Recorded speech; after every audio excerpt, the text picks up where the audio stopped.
taata w'omugenzi so naye agenda kubaako obubaka bwatutuusaako okubasiima ate wamu n'okutubuulira enteekateeka nga bwe ziri.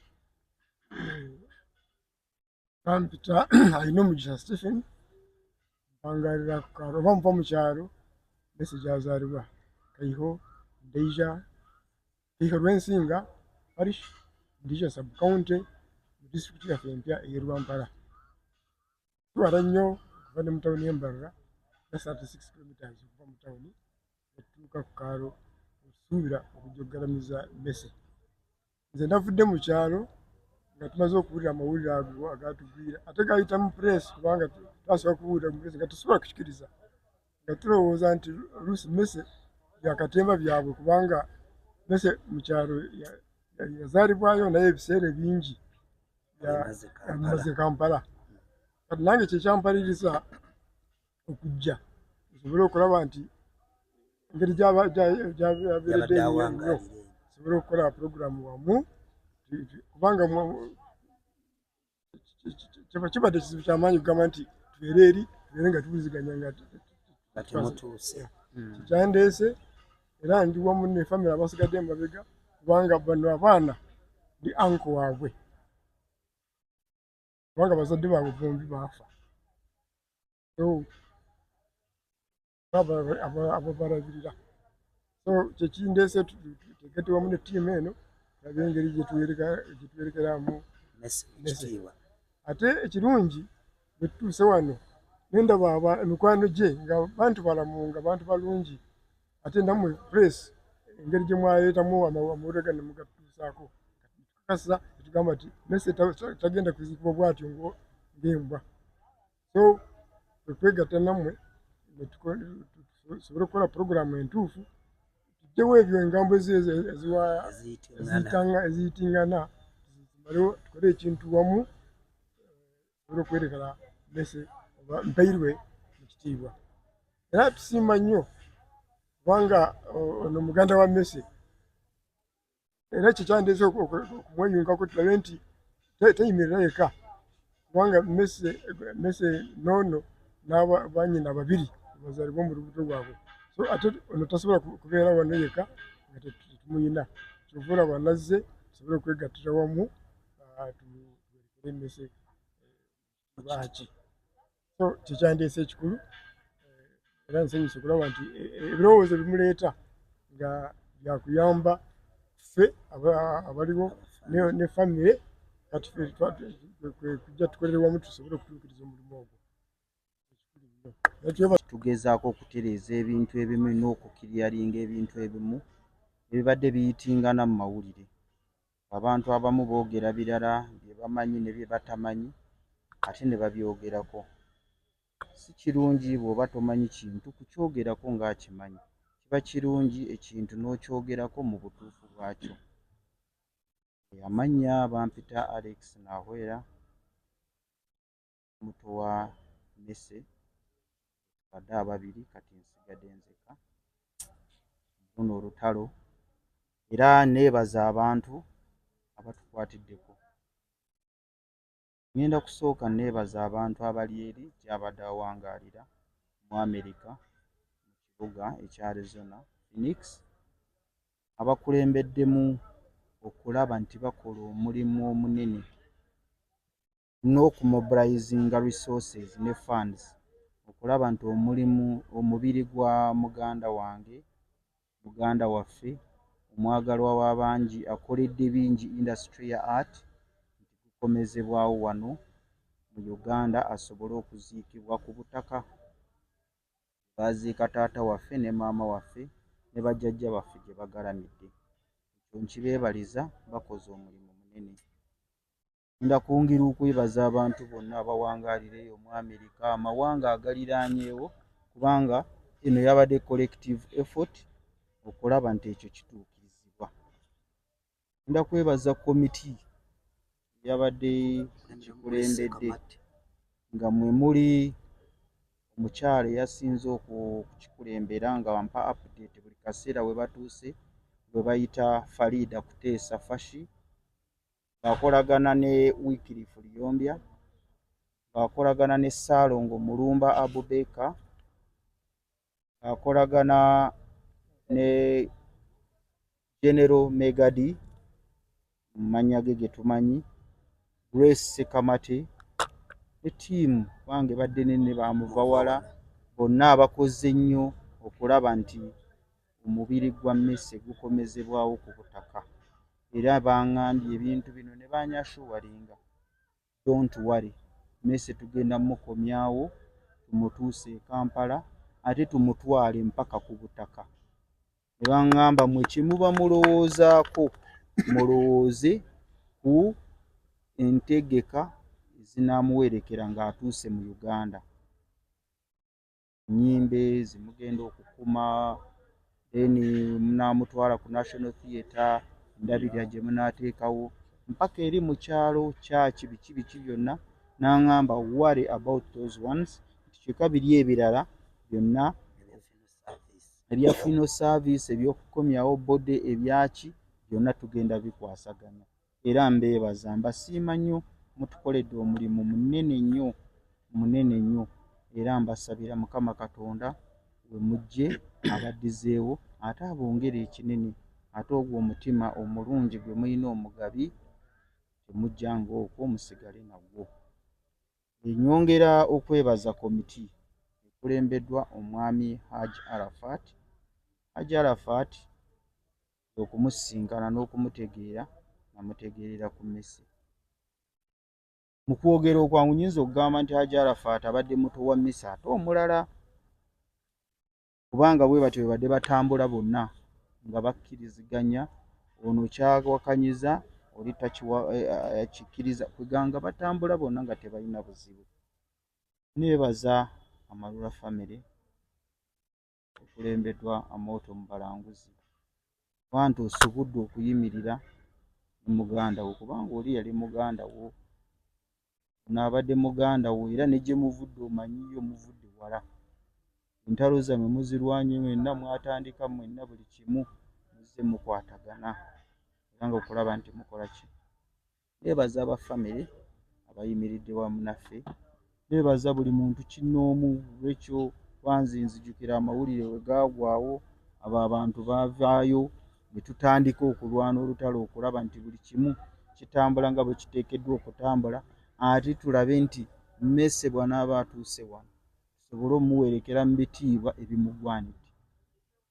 Wanzi siyinza kwogera bantu ne mbamalayo be ndabye ng'ayamba, sobola kwogera birungi byankoledde nze ng'omuntu, bayinza okugamba nti ndi wa family yali ateekeddwa, naye ate waliwo n'abantu abalala abali eyo ng'abakutte ku mukono, ng'abagayidinze, abamu abawadde buyambi bwa ssente, abamu abakoze, olaba nti obulamu n'embeera ekyuka.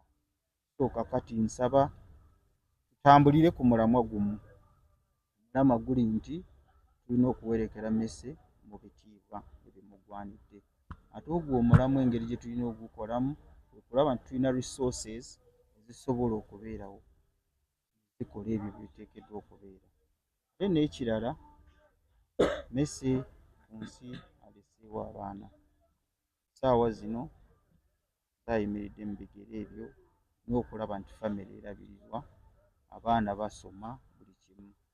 Ikonomi ya Uganda nga bwe mugimanyi si nnyangu. Nakyosobodde osobola okiteeka ku nnamba y'essimu eno eri 0755 57 96 25.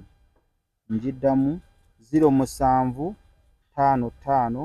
57 96 25. Mu Lungereza 0755 57 9625. Registered mu mannya ga Rachel Namwanje ng'omu wanika oba treasurer kwatira ensimbi za.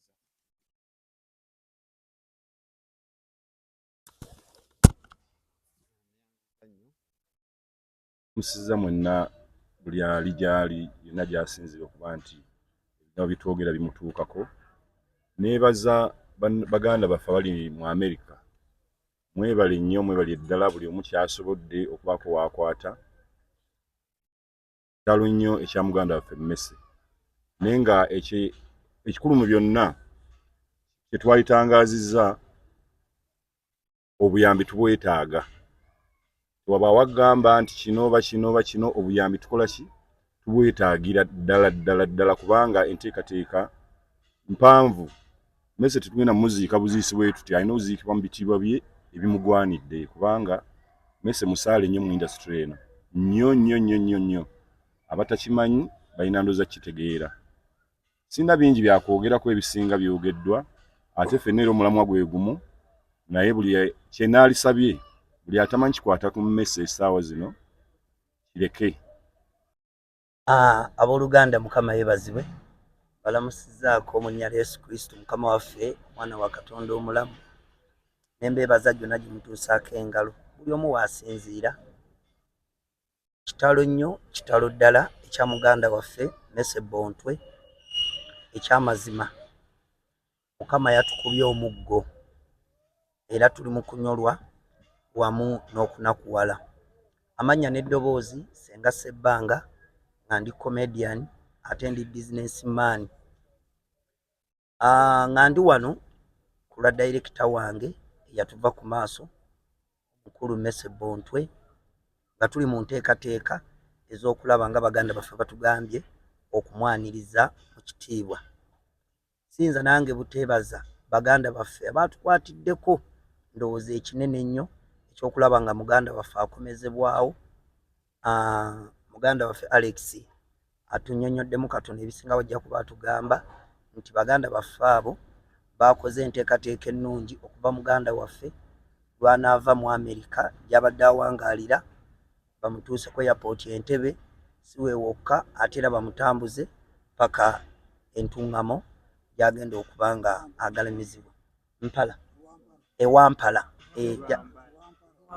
Lwampala gy'agenda okuba nga agalamizibwa. So tusaba bannayuganda okutukwasizaako naffe abali eno e Uganda nga bwe twekozeemu omulimo komiti eno bwe mugiraba okusobola okulaba nga muganda waffe tumuwerekera mu kitiibwa. Ne twebaza abaatukwasirizzaako edda nga baganda baffe mubeddewo ku lwa muganda waffe olwo ono Ssebo Director omukulu Amonti obubaka bwatuuse mwannyinaze Rachel Namwanje yaŋŋambye nti watuwaddeyo miliyoni 2 naye akakadde taata katuuse. Tweyanziza nnyo taata n'abalala bannayuganda era abakoze omulimu ne SMP One Travel ennyabo miliyoni ya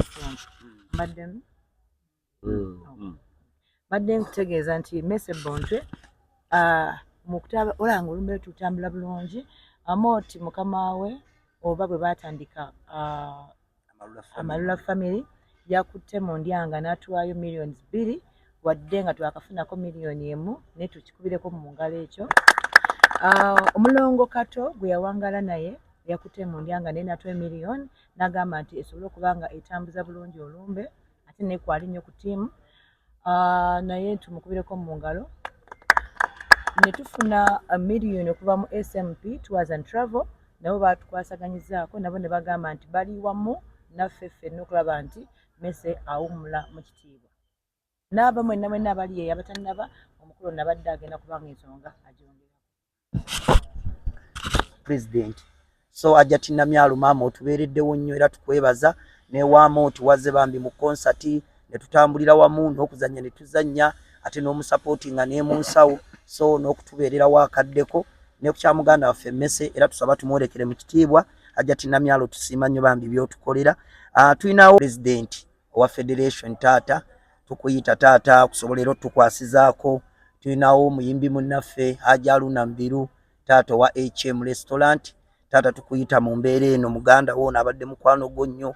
Tulinawo Honorable Nsereko w'ekibuga Kampala taata Honorable tukuyita ku lwa muganda waffe ono abadde musajja wo nnyo. Tulinawo Honorable Kalwanga so taata tubayita okusobola okulaba nti mubeerawo ku lwa muganda waffe ono kubanga abadde mukwano gwammwe nnyo. Tulinawo bakama baffe abadde Dembe FM wamu ne staffu wonna asiganye emirimu ennaku zino tegitambula naye bammemba bakyaliyo muganda waffe gye yali aweerereza. Tulinayo bakama baffe aba Super FM ate era ne ba staff. So nammwe bazadde baffe tubayita mu mbeera eno tubeere nga tutambulira wamu. Tulinawo muganda waffe ali kati yafuuka minisita omukulu Balamu Barugahale sebo taata ku lwa mmese, era tukuyita tubeere nga tutambulira wamu okusobola okulaba nga tumutegekera omukolo omulungi oguweesa ekitiibwa, tumusiibule mu kitiibwa. Tulinawo pasita waffe ebbanga lyonna abadde musajjawo mmese, twamulaba mu vidiyo zo ezisinga obungi wamu n'Amalula family, ate era otubeereddewo nnyo. So taata pasita Bugembe naawe tukuyita mu mbeera ey'okumusabira ate ne mu mbeera eno y'okulaba nga tumuwerekera mu kitiibwa. Amalula family tulina mmwe mukulu Amooti wa support, nze tukwebaza taata. Tulinawo Meya Yiga taata Meja Meja Yiga woli taata, tusanise okulaba ow'ekitiibwa webale essebo Entebbe.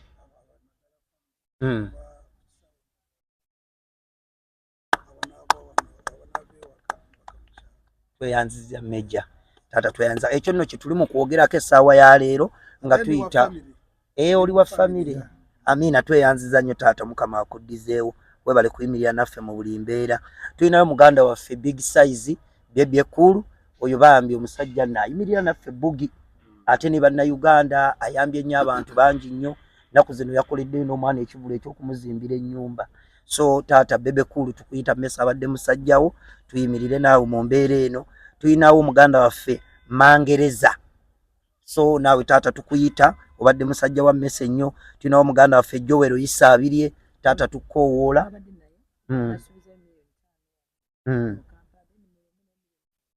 ze miliyoni 10. So sebo muganda waffe Isaabirie aba dokita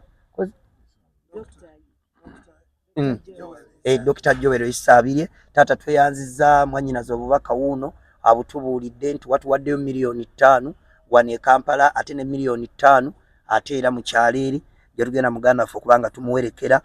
Muganda waffe kubanga muyimbi munnaffe bwe baatandika omukulu Amooti, Eddie Kigere, Lagadi bonna bakamiri, naye nga Bobi Wine sebo kati taata wafuuka pulezidenti, era tusaba otubeererewo mu mbeera eno mu byonna taata tujja kuba tusanyuka nnyo era n'okukwaniriza mu bitiibwa. Tulinawo aba Hiruwater sebo director tukusaba era tuyimirire naffe era nga bwezoyimirira n'emmese ebbanga lyonna.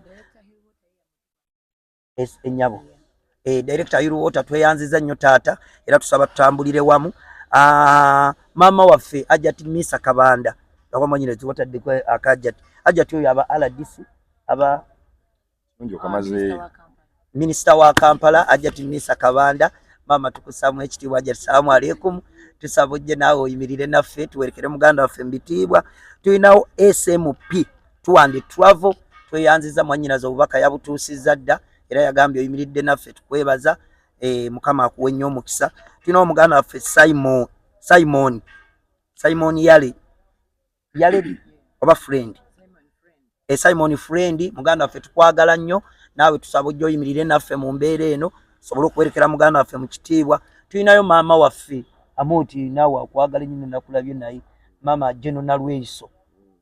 Maama General Nalweyiso mukwano, bano basajja bo tubadde tusaba era mmese tumuwerekere mu kitiibwa era ndowooza omukulembeze w'eggwanga yalaba Amooti nga muto, yalaba General Nalweyiso yali muto. Amina, ndowooza gwe Najati Namyalo maama waffe Nalweyiso mwe munaatugambira omukulembeze w'eggwanga nti siganya omudaali omusajja afudde tagufunye, naye tekigaana era nagguleeta naye n'obubaka bambi obumuwerekera mu kitiibwa. Tujja kusanyuka nnyo nga gavumenti etukwatiddeko kubanga mmese abadde tafaalidde nnyo ku industry ya comedy okumalako abantu kiteesi bannayuganda. So ne baganda baffe abalala tujja genda tubayitamu mpola mu magezi naye nga tubeebaza nnyo abatuwadde ku buyambi n'abatannaba Kampala n'ensi yonna, mwenna abatulaba, abantu bano bemulaba batudde wano, ke kakiiko akakwasaganya akali official akakwasaganya enteekateeka ya wano mu Uganda nga munnaffe Mmese atuusiddwa wano ku airport, era nga essaawa zino nga bwe mutulaba ekigendererwa press conference eno kubanga waliwo ebigambo ebigenze bitambula, abantu bali mu kwogera ebigambo bingi, abantu bali genda bagamba abantu bali mu kuŋŋaanya ssente bakola biki ebintu bingi. Era ekitukozeseza press conference eno twagala abantu bategeere, abantu bw'oba tolabye omu ku bano abali wano eno, omuntu yenna gwe muwulira ng'ayogera ki, information abantu gye bagijja simanyi gye bagijja. Era abantu bano bagenda kubannyonnyola mu ngeri okutegeera embeera nga bw'eri n'enteekateeka nga bw'eyimiridde. Era ngenda kusaba abakulu bano bonna, Mwami Kayemba, Rachel, Amooti, Edi Kigere, Senga Sebbanga, taata w'omugenzi, ne Alex muganda w'omugenzi, ne Judy ne Prosepatra. Buli omu agenda kubaako nekyagamba abantu mu nteekateeka egenda mu maaso nga twagala okwaniriza omubiri gwa muganda waffe mu kitiibwa kubanga abadde artist munnaffe ate nga abadde munnamawulire. Twagala mwaniriza mu mbeera ennungi nga tewali buzibu bwonna bwe tufunye. So ensonga eyo ngenda kusaba Amooti abeeko nekyayogera, then n'abasigadde bonna abeeko nekyebakola ki nekyeboogera. Nja kwebaza bwebaza bonna abatubeeredde. As a short notice n'okulanga kwennyini ogamba nti mmesa era nga Brother Jude bw'agambye, it was not easy. Nakati abamu tebannaba kukikkiriza cause otuukira some people to get a little bit of help here and there. Bagamba nedda tujja kumala kulaba mulambo nga guzze. But my brothers and sisters, take it from us, era kati manya era nga committee yes babyogedde byonna ebitali bituufu bitakwatagana kubanga waliwo by the way abamu abakozesa ne some links ogamba nti funds using a certain link ko bagenda okujja ssente bambi tetwagala komite no bagambe nti tuli babbi tetusobola kubba muganda waffe era tetubbangako tetugenda kusookera ku mukolo guno kaŋŋambe bwentyo. Era bw'oba olina ekintu kyonna kyogenda okusupportinga kyonna enamba bagisomera bajja